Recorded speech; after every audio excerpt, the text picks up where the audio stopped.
Assalamualaikum warahmatullahi wabarakatuh. Perkenalkan, nama saya Febiana Fauzia Latif. Saya dari Universitas Bhinneka Pegri Tulungagung. Saya dari kelas 4A Pendidikan Ekonomi. Di sini saya akan menjelaskan tentang perilaku organisasi yang diampu oleh dosen saya, Ibu Tutut Suryaningsih, sebagai tugas pengganti ujian akhir semester. Langsung saja, yang pertama saya akan menjelaskan tentang konsep perilaku organisasi. Organisasi, apa sih organisasi itu? Organisasi adalah sistem kerjasama sekelompok orang yang mempunyai aturan dan keterkaitan tertentu untuk mencapai tujuan yang telah ditentukan.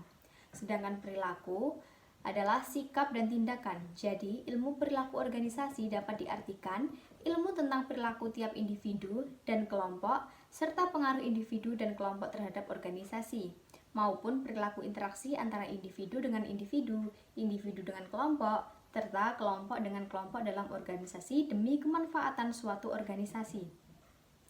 Adapun perilaku organisasi dalam manajemen, yang pertama ini menjelaskan dari manajemen tradisional. Setiap individu memiliki perilaku tertentu dalam perencanaan, organisasi, penggerakan, dan juga pengawasan. Setiap kelompok mempunyai karakteristik tertentu dalam berinteraksi di dalam maupun antar kelompok, di unit kerja, dan juga instansinya. Adapun nilai kepuasan kerja, prinsip dasar yang dimiliki setiap individu ada 3. Yang pertama, tekanan psikologis. Yang kedua, kepuasan kerja individu. Ketiga, motivasi individu. Dan yang kedua adalah perkembangan teori organisasi. Ada 3 pendapat. Yang pertama ada dari Pradayu tahun 2017. Organisasi adalah perubahan akan sikap, tingkah laku, serta kepribadian yang mendorong pengurus bersifat dewasa dalam menghadapi setiap tantangan dalam menjalankan aktivitas organisasi yang dilaksanakan. Yang kedua, menurut Lubis tahun 2013, organisasi adalah sesuatu abstrak, tidak dapat dilihat maupun diraba, tetapi selalu kita rasakan eksistensinya hampir dalam semua aspek kehidupan. Dan yang terakhir dari Setiawati tahun 2019, perilaku organisasi adalah suatu disiplin ilmu yang mempelajari bagaimana seharusnya perilaku tingkat individu, tingkat kelompok, serta dampaknya terhadap kinerja, baik kinerja individu, kelompok, maupun organisasi. Ada 3 teori organisasi. Yang pertama, teori pendekatan klasik, kedua, teori neoklasik, dan yang ketiga adalah teori modern. Adapun pendekatan dalam fungsi organisasi, menurut Weber, kekuasaan adalah kemampuan seseorang dalam setiap hubungan sosial guna mempengaruhi orang lain. Ia juga mengemukakan ada 3 jenis kewenangan atau otoritas, yaitu yang pertama, kewenangan tradisional terjadi ketika perintah atasan dirasakan sebagai suatu yang sudah pantas atau sudah benar menurut ukuran tradisi. Yang kedua, kewenangan birokratik merupakan bentuk yang paling relevan dalam birokrasi, karena kekuasaan diperoleh dari aturan-aturan birokrasi yang disepakati oleh seluruh anggota organisasi. Dan yang terakhir, kewenangan karismatik merupakan kekuasaan yang diperoleh karena karisma dan kepribadian seseorang. Yang ketiga, dasar-dasar perilaku individual. Yang pertama, karakteristik biografis merupakan karakteristik pribadi yang dapat diperoleh dalam berkas personalia dari seseorang karyawan seperti usia, jenis kelamin, status kawin, jumlah tanggungan, dan masa kerjanya. Di sini yang pertama saya akan menjelaskan tentang usia. Keyakinan bahwa makin tuanya seseorang, produktivitasnya merosot tidak selalu terbukti. Karyawan yang tua mempunyai tingkat kemangkiran yang dapat dihindari, yang lebih rendah dari karyawan yang lebih muda.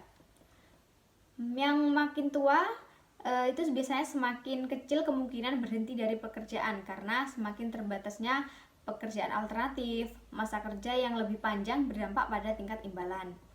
Yang lebih baik, bertambahnya kapasitas seorang individu untuk mengerjakan berbagai tugas dalam suatu pekerjaan. Kemampuan individu tersusun dalam 2 perangkat faktor, yaitu yang pertama, kemampuan intelektual berupa kemampuan yang diperlakukan untuk mengerjakan kegiatan mental, seperti kemahiran berhitung, pemahaman verbal, kecepatan perseptual, penalaran induktif, penalaran deduktif, visualisasi ruang, dan ingatan. Yang kedua, ada kemampuan fisik. Kemampuan ini kemampuan yang diperlukan untuk melakukan tugas yang menuntut stamina, kecekatan, kekuatan, dan juga keterampilan. Dan selanjutnya, nilai, sikap, dan kepuasan kerja. Yang pertama, nilai. Apa sih nilai itu? Nilai sesuatu yang dianggap baik, indah, benar, ideal, luhur, berguna, yang dicita-citakan abstrak, tapi diakui ada dan diharapkan kenyataannya. Keyakinan mendasar yang menggambarkan pendirian individu bahwa sesuatu hal atau perilaku lebih baik atau benar daripada hal perilaku yang lain. Nilai adalah sesuatu yang berharga, bermutu, menunjukkan kualitas dan berguna bagi manusia. Apakah nilai itu sangat dibutuhkan dan mengapa? Ini alasannya. Memberikan dasar pengertian tentang sikap dan motivasi seseorang. Dan yang kedua, mempengaruhi persepsi dalam memandang suatu hal, sikap, dan juga masalah. Nilai-nilai relatif stabil dan bertahan lama, meskipun tidak dapat dikatakan tetap dan suatu saat dapat berubah atau tidak diterima lagi, namun perubahan relatif sangat lambat. Pada umumnya, nilai bersifat absolut. Sistem nilai adalah hierarki yang didasarkan pada suatu susunan peringkat nilai-nilai individu menurut kepentingannya. Dan yang kedua, tentang pengertian sikap. Pengertian sikap. Pernyataan atau pertimbangan evaluasi atau bersifat menilai baik yang diinginkan atau yang tidak mengenai objek, manusia, atau peristiwa kejadian tertentu. Mencerminkan bagaimana seorang merasakan sesuatu yang lebih baik, yang menyenangkan atau tidak. Sumber sikap dari lingkungan tersebut dari orang tua, keluarga, sekolah, teman, sahabat, kerabat, dan lain-lainnya. Tipe sikap, kepuasan kerja, keterlibatan kerja, komitmen organisasi. Kepuasan kerja, job satisfaction, sikap individu secara umum terhadap pekerjaannya ya. Dampak kepuasan kerja.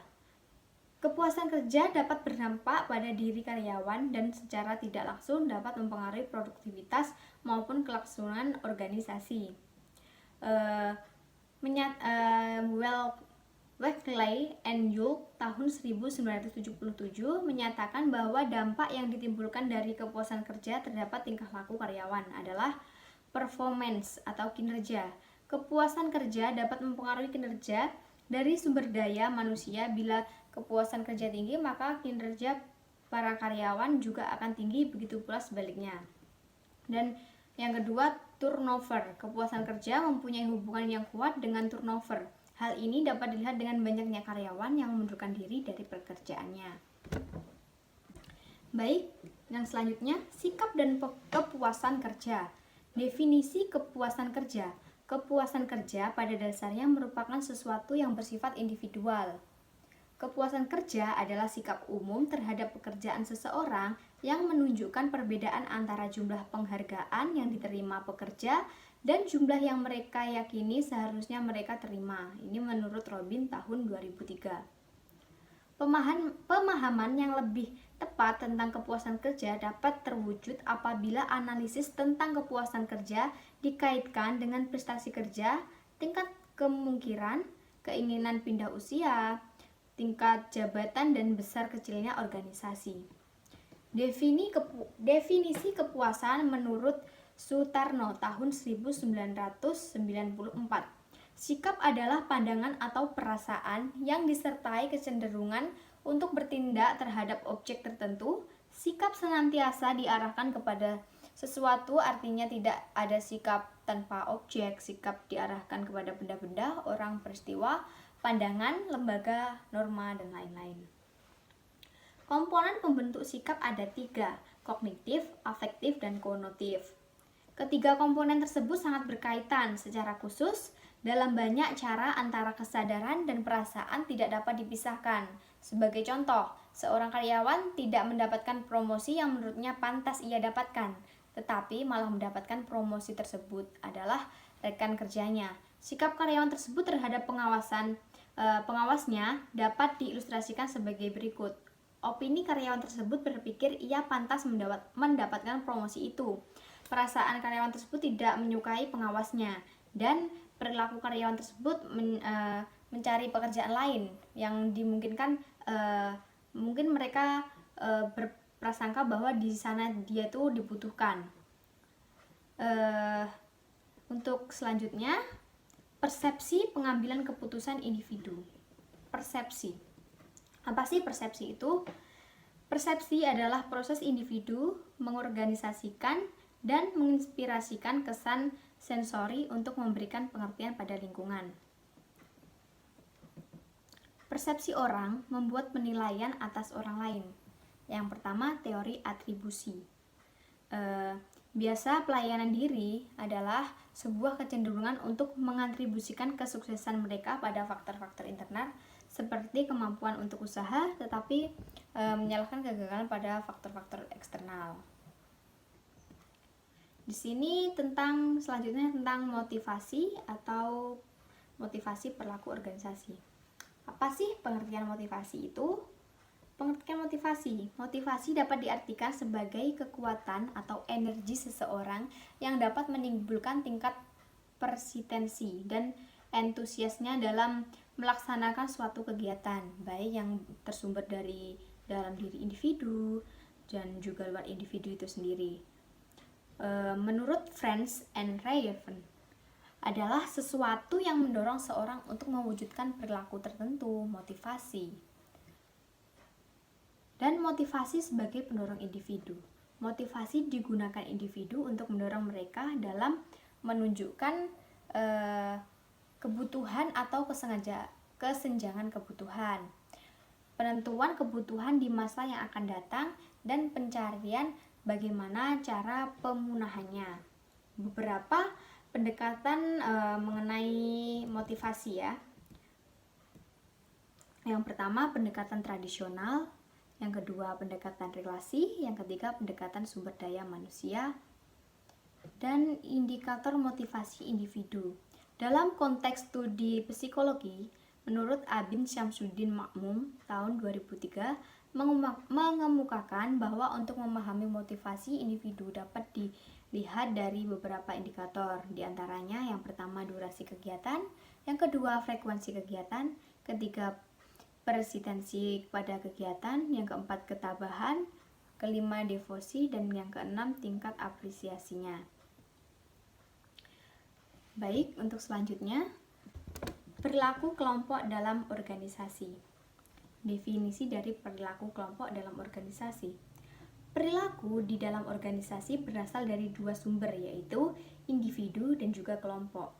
Perilaku merupakan suatu fungsi dari interaksi antara individu dengan lingkungannya, sedangkan kelompok merupakan dua individu atau lebih yang berinteraksi dan saling bergabung untuk mencapai sasaran tertentu, menurut Robin tahun 2003. Jadi, definisi dari pengertian perilaku kelompok adalah suatu aktivitas yang dilakukan oleh seorang individu dengan yang lainnya untuk mendapatkan aspirasi anggota, berinteraksi dari setiap individu, dan saling bergabung untuk mencapai sasaran yang diinginkan. Adapun jenis-jenis kelompok, yang pertama, kelompok formal, kedua kelompok informal, ketiga kelompok primer, dan yang terakhir atau yang keempat kelompok referensi. Adapun karakteristik kelompok, Reitz mengutarakan beberapa karakteristik yang menonjol dari suatu kelompok. Yang pertama, adanya dua orang atau lebih, dan yang kedua, berinteraksi satu sama lainnya. Yang ketiga, saling berbagi beberapa tujuan yang sama, dan yang keempat, melihat dirinya sebagai suatu kelompok. Dan untuk materi yang selanjutnya adalah tim kerja. Dapat dikelompokkan menjadi beberapa tipe. Yang pertama, tim kerja formal, yang kedua, tim kerja informal. Karakteristik kerja tim.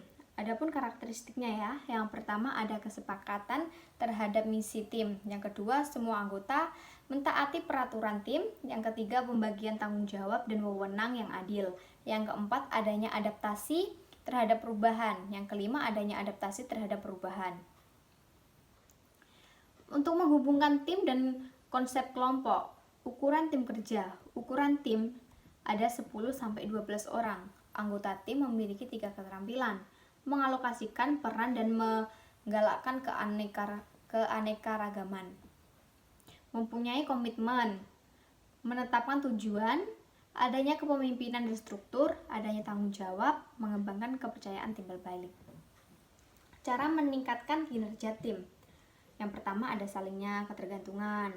Yang kedua ada perluasan tugas, kesejahteraan, penggunaan bahasa yang umum, kepercayaan, respek, kepemimpinan, dan penilaian tindakan, adanya perayaan keberhasilan kinerja tim. Pentingnya